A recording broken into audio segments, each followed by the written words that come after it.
Hi friends, எல்லாரும் எப்படி இருக்கீங்க? இன்றைக்கி வந்து காலிஃப்ளவர் கறியும் கொத்தமல்லி சாதம் தான் பண்ணி காட்ட போகிறேன். அது காலிஃப்ளவரும் கொத்தமல்லியும் எடுத்து வச்சுருக்கேன். காலிஃப்ளவரில் நிறையா பூச்சி இருக்கும். இந்த பாருங்க, கொத்தமல்லி சாத்து கொத்தமல்லி எடுத்து வச்சுருக்கேன். காலிஃப்ளவரில் நிறையா பூச்சி இருக்கும், அதனால் ஃபஸ்ட்டு வேக விடணும். இந்த பாருங்க, மஞ்சள் பொடி, காலிஃப்ளவரை சின்ன சின்ன துண்டமாக கட் பண்ணி வச்சுங்க. உப்பு மஞ்சள் பொடி போட்டு நான் கெட்டிலில் வெந்நீர் வச்சுருக்கேன். இது முழுகிற அளவுக்கு அந்த வெந்நீர் ஊற்றணும். இது வந்து எல்லாருக்குமே கறி பண்ண தெரியும். நான் பிகினர்ஸ்க்காக தான் பண்ணுறேன். மெயினாக வந்து என்னோடய பையனும் இப்போ தான் சமைக்க ஆரம்பிச்சிருக்கான், அவனுக்காகவும் பண்ணுறேன். இதை பார்த்து சின்ன சின்ன இதெல்லாம் பண்ணுவான். அதனால் பாருங்கள், முழுகிற அளவுக்கு வந்து இப்போ அதை வந்து ஃபுல்லு காலிஃப்ளவர் முழுகிற அளவுக்கு தண்ணி ஊற்றி ஓரமாக வச்சுருவோம். அந்த பூச்சியெல்லாம் அப்போ தான் போகும். அது அப்புறம் வேக விட்டுக்கலாம். அந்த பாருங்கள், கொத்தமல்லி சாதத்துக்கு ஒரு மிக்சியில் முன்னாடியே வாஷ் பண்ணிவிட்டு அலம்பிட்டு கொத்தமல்லியெல்லாம் நெருக்கி வச்சுட்டேன். ஏற்கனவே புதினா சாதம் மாதிரி தான் இதுவும். ஒரு பச்சை மிளகா நான் பண்ணுறதுனால காட்டுறேன். புளி கரைசல் கொஞ்சம் கரைச்சி வச்சுருக்கேன், அதையும் ஊற்றி பச்சை மிளகாவையும் போட்டு அந்த கொத்தமல்லி பொடி பொடியாக நெருக்கி வச்சுருக்கேன்ல, எல்லாம் சேம் தான். கொத்தமல்லி புதினா எல்லாத்துக்கும் சேம் தான். கொத்தமல்லியை வந்து வாஷ் பண்ணிவிட்டு நல்லா மருந்து போட்டிருப்பாங்க, அதனால் நிறையா நல்லா வாஷ் பண்ணுங்கள் தண்ணியில் போட்டு. மிக்சியில் நல்லா பேஸ்ட்டாக அரைச்சி கொண்டு வந்துடுவோம். அந்த பிறகு மிக்சியில் அரைக்கிறேன். அரைச்சிட்டு இப்போ எப்படி பண்ணுவோன்னு சொல்கிறேன். ஏற்கனவே தாளித்து கொட்டுறதுலாம் உங்களுக்கு தெரியும். இந்த பாருங்கள், நல்லெண்ணெய் ஊற்றி முந்திரி பருப்பு, நிலக்கடலை, ஜீரகம், உளுத்தம்பருப்பு எல்லாம் தாளித்து கொட்டியிருக்கேன். இந்த பாருங்க, தாளித்து கொட்டி வச்சாச்சு. இப்போ இதை அடிக்கடி காட்டுறேங்கிறதுனால காட்டலை. இதை பாருங்க, அதுக்கு தேவையான கருவேப்பிலை தாளித்து கொட்டிட்டு அதுக்கு தேவையான கருவேப்பிலையும் போட்டு அந்த பேஸ்ட் பண்ணி வச்சுருக்கேன்ல, அந்த பேஸ்ட்டையும் இதில் கொட்டு வதக்குவோம். நல்லா சுருண்டு வரட்டும். இந்த பேஸ்ட் வந்து பச்சை வாசனை போக சுருண்டு வரட்டும். இதுக்கு தேவையான மஞ்சள் பொடி, உப்பு, பெருங்காயம். ஃபஸ்ட்டு மஞ்சள் பொடி போடுவோம். உப்பு, பெருங்காயம் இது எல்லாமே உங்களுக்கு தெரிஞ்சது தான், அதனால் எல்லாத்தையும் போட்டு இதை வந்து சிம்முலேயோ இல்லை கொஞ்சம் மீடியமாக வச்சு இதை நல்லா கொதிக்க விடுவோம். அதுக்குள்ளே இதுக்கு தேவையான உப்பை போட்டுருவோம். போட்டு எல்லாத்தையும் போட்டு இதை வந்து பச்சை வாசனை போக நல்லா கொதித்து சுண்டி வரட்டும். அதுக்குள்ளே நான் வந்து சாதமும் வச்சாச்சு. கறி பண்ணுறது இப்போ பாருங்க, சுண்டி வந்துடுது. சாதம் வந்து வச்சுருக்கேன் குக்கரில். அப்புறம் அது வந்து ஆறினோன்னு தான் அது போடணும். இப்போ நல்லெண்ணெய் கொஞ்சம் ஊற்றுறேன். நிலக்கடலை இருக்குல்ல, அது கொஞ்சம் முன்னாடி போட்டுட்டேன். இப்போ கொஞ்சம் வறுத்த நிலக்கடலை அதில் போடுவோம். இதை பாருங்கள், நல்லா சுண்டி வந்துடுது.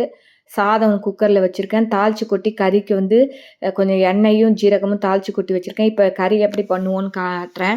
இப்போ கடலை மாவு இது போட்டு பண்ணுறேன். கடல மாவும் அரிசி மாவும் போட்டு ஒரு 1.5 டேபிள் ஸ்பூன் இல்லை 2 டேபிள் ஸ்பூனுக்கு உங்கள் அளவுக்கு தகுந்தாப்பில் எடுத்துங்க. இந்த பாருங்கள், கடல மாவு, அரிசி மாவு 1.5 டேபிள் ஸ்பூன் எடுத்துட்டுருக்கேன் நான். அப்புறம் மஞ்சள் பொடி, உப்பு, பெருங்காயம் எல்லாமே அதில் போட்டுட்டேன். உங்களுக்கு காட்டலை அப்புறம் லாங் வீடியோவாக ஆகும், அதனால் இதுக்கு தேவையான சாம்பார் பொடி. உங்களுக்கு சாம்பார் பொடி வேண்டாம்னா சில்லி பவுடர் கூட, தனி மிளகா அப்படி இருக்குல்ல, வெறும் சில்லி பவுடர் அது கூட போட்டுக்கலாம். நான் வந்து சாம்பார் பொடி போட்டிருக்கேன். காலிஃப்ளவர் நல்லா வேக விட்டு வச்சுருக்கேன். காலிஃப்ளவர் இது பண்ணி வச்சுருந்தேன்ல, தண்ணியில் போட்டு முழுகடிச்சு வச்சுருக்கேன்ல, அதை வந்து வேக விட்டும் வச்சுட்டேன். அதெல்லாம் காட்டலை. இப்போ கொஞ்சம் கொஞ்சமாக ஜென்டிலாக தண்ணியை ஊற்றி, ரொம்ப ஊற்றிடாதீங்க, கொஞ்சமாக தண்ணியை ஊற்றி கெட்டி பேஸ்ட்டாக வச்சுங்க. இந்த பாருங்க, காலிஃப்ளவர் தண்ணி விடும், அதனால் கொஞ்சம் கெட்டி பேஸ்ட்டாக இருந்தால் அதில் போடும்போது தண்ணியாக வச்சிருந்தோன்னா ரொம்ப நீர்க்க இருந்ததுன்னா காலிஃப்ளவரை போட்டோன்னே இன்னும் தண்ணி விட்டுரும். அதனால் கொஞ்சம் கெட்டியாக பசைஞ்சிட்டு அந்த பேஸ்ட்டை இந்த காலிஃப்ளவரையும் போட்டு வேக விட்ட காலிஃப்ளவர் வேக விட்டு வச்சுக்கணும். நான் வந்து அதை காட்டல உங்களுக்கு. தண்ணியில் போட்டு வச்சுருந்தேன்ல, அதை திரும்பி வந்து வேக விட்டு வச்சுக்கணும். இதை பாருங்கள், ஜென்டிலாக மிக்ஸ் பண்ணி ஒன்றோடு ஒன்று கோட் பண்ணி அதை வச்சுட்டேன். உங்கள்கிட்ட அதெல்லாம் வீடியோவில் காட்டல. இதை பாருங்கள், ஒரு பேனில் எண்ணெய் ஊற்றி முன்னாடியே காட்டியிருந்தேன். ஜீரகம் போட்டு தாளித்து கொட்டுச்சு. ஆஸ் யூஷுவல் கறிக்கு தாளித்து கொட்டுறது தான். ஜீரகம் மட்டும் தாளித்து கொட்டணும், இல்லைனா உளுத்தம்பருப்பு, கடுகு வேணாலும் போடுங்க, உங்கள் சௌரியம். எண்ணெய் கொஞ்சம் நிறையா இதுக்கு ஊற்றணும், அப்போ தான் நல்லாயிருக்கும் முறுமுறுன்னு. காலிஃப்ளவர் பகோடா மாதிரியும் வச்சுங்க. இது ஆக்சுவலாக இது அப்படி முறுமுறுன்னு நல்லாயிருக்கும். கொஞ்சம் எண்ணெய் ஜாஸ்தி தான் ஊற்றணும். இந்த கலந்த சாதத்துக்கெல்லாம் நல்லாயிருக்கும். ஜென்டிலாக கொஞ்சம் கொஞ்சமாக போட்டு ஒரு காலிஃப்ளவராக போட்டு அந்த எண்ணெயில் சுற்றிலும் வச்சுருங்க. அதை சிம்மில் வைங்க. அதுக்கப்புறம் வந்து இப்போ சாதம் வந்து சூடாக வெடித்து ஆற வச்சுருக்கேன். அதை எடுத்து இந்த கொத்தமல்லி பேஸ்ட்டில் கலந்து கொத்தமல்லி சாதமும் ரெடி. ஆஸ் யூஷுவல் கொத்தமல்லி சாதம் ரெடி லஞ்ச் பாக்ஸுக்கு. இந்த பாருங்கள், அதை ஜென்டிலாக சிம்மில் வச்சுருந்ததில்ல, நல்லா மொறுன்னு ஆயிடுத்து பாருங்கள். சிம்மில் வச்சு பொறுமையாக தான் அதை இது பண்ணோம். பாருங்கள், மொறுன்னு வந்துடுது. இப்போ காலிஃப்ளவர் கறியும் ரெடி. இதை பாருங்கள், சூப்பராக கிறிஸ்பியாக வந்திருக்கு. நீங்களும் இது மாதிரி பண்ணி பாருங்கள். இதுமாதிரி கலந்த சாதத்துக்கு ரொம்ப டேஸ்ட்டாக இருக்கும். லஞ்ச் பாக்ஸ்க்கு 2ம் எடுத்து வச்சுருக்கேன். காலிஃப்ளவர் இதுவும். இதான் எங்கள் வீட்டில் இன்றைக்கி லஞ்சு.